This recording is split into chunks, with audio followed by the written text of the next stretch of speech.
The Trans-Pacific Partnership was once a major concern for people like me who enjoyed fan-made content, but now we can sleep with our anime tiddies safe and sound in whatever container you choose to store them on, or in if you're the physical kind of guy. I'm looking at you, Melon Pan.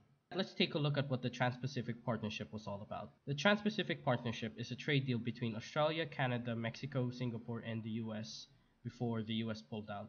Now that's just to name the big players in the deal. We're not going to mention the smaller countries, mainly because they didn't have a hand in what this video is going to be talking about. Should the Trans-Pacific Partnership been implemented, it would have cut about 18,000 trade tariffs and would have placed in stricter laws on environmental protection, child labor, and good governance, aka how a country is to be run, amongst the signing members.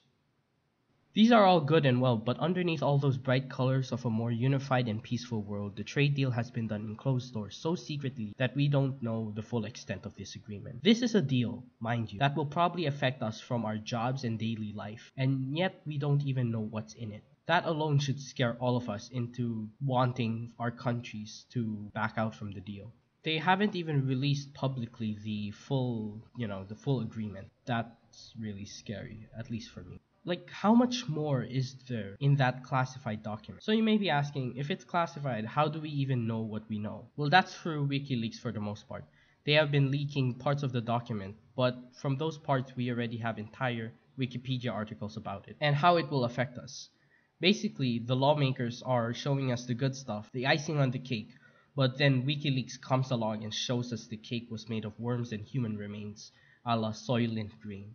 I have a small list of the bad parts of the Trans-Pacific Partnership, and let me list them. First of all, it allows companies to sue the government in a semi-private court, because how else are you going to sue the government? An example given is an American company can set up subsidiaries in countries that signs the agreement, and they sue the American federal government, not the state, the feds, the actual federal government. And this case will be heard in a private arbitration. Now, the definition of an arbitration means that the third party needs to be unbiased. But with millions of dollars backing both the defendant and plaintiff, who can even be 100% sure that said third party doesn't have money coming in from the defendant and plaintiff? That's pretty dark, right? Now let's get into how doujins will be affected. Major shift in tone, right? From Soylent Green to your waifu bit getting fucked by a horse. Doujins are basically parodies. There's no way to classify it different. But the difference in doujins and the American parodies that you see is the fact that the doujins are sold openly in Japan, like in Comiket, and not alter the names of the characters.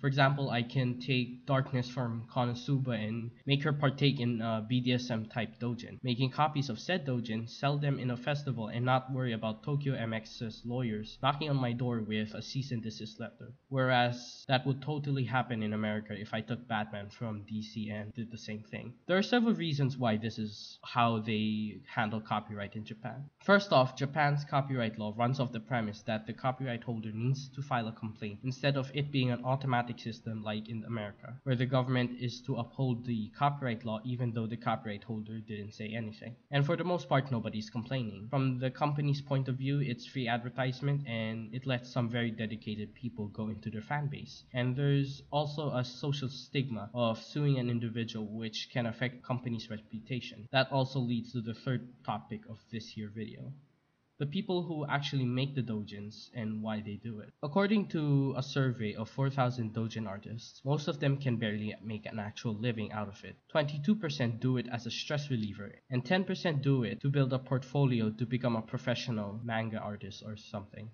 Now, can you imagine a company suing one of these people? Think about the poor 18-year-old Sachi Hatano and how he only makes pennies out of his Kisneiver doujin, but then this mean old Studio Trigger comes at him and shuts his stall down. This would be a PR nightmare for any company that attempts to do this, at least in Japan. Now, how does the Trans-Pacific Trade Partnership come into play with doujins? The TPP requires all member states to amend their copyright laws to follow America's standards. So that would mean copyright material will only go into public domain 70 years after the original author's death. So that's the life of the author plus 70 years. By the way, this is a provision that always increases due to Disney's lobbying to keep Mickey Mouse under their grasp. Kinda ironic seeing as a lot of Disney's animated movies rely on public domain material, like Snow White, Beauty and the Beast, and Cinderella. Second, and the most important to us, is the more passive approach of the Japanese government when it comes to copyright law will have to be changed into one that prosecutes someone for merely breaking the law, and not anymore upon the copyright holder's request. Now, the TTP covers a lot more than copyright, but also many of our daily lives. And we'll not be able to know how much of our daily lives will be affected because it's classified. Japan, of all people, is gunning to resurrect it, but is having strong opposition from its people, not only because of copyright, but also because it may endanger the very sovereignty of their country because of a little thing about foreign companies being able to sue a country for passing laws that may or may not violate the agreement. Like, it's not even about like if the country's actually, violating it. It's just that the country will have become ensnared in this legal battle that may take decades just to pass simple laws that may affect a company's earnings, like the Marlboro case. If you're not familiar with this case, John Oliver did a very good segment on it. I'll try and link it if I can find the actual video, but it's about how Marlboro went in and kind of sued this country for putting labels, health labels, and then it affected their profits. And then they sued the country. I think the country was Australia. And this was Alex Jones from InfoWars. There's a war between. Anyway, the Trans-Pacific Partnership is a monster mix of backdoor deals, lack of transparency, and multi-billion-dollar corporations. I don't even know. Like, what can we do? That's something that I don't know. I honestly don't know what we can do as normal citizens.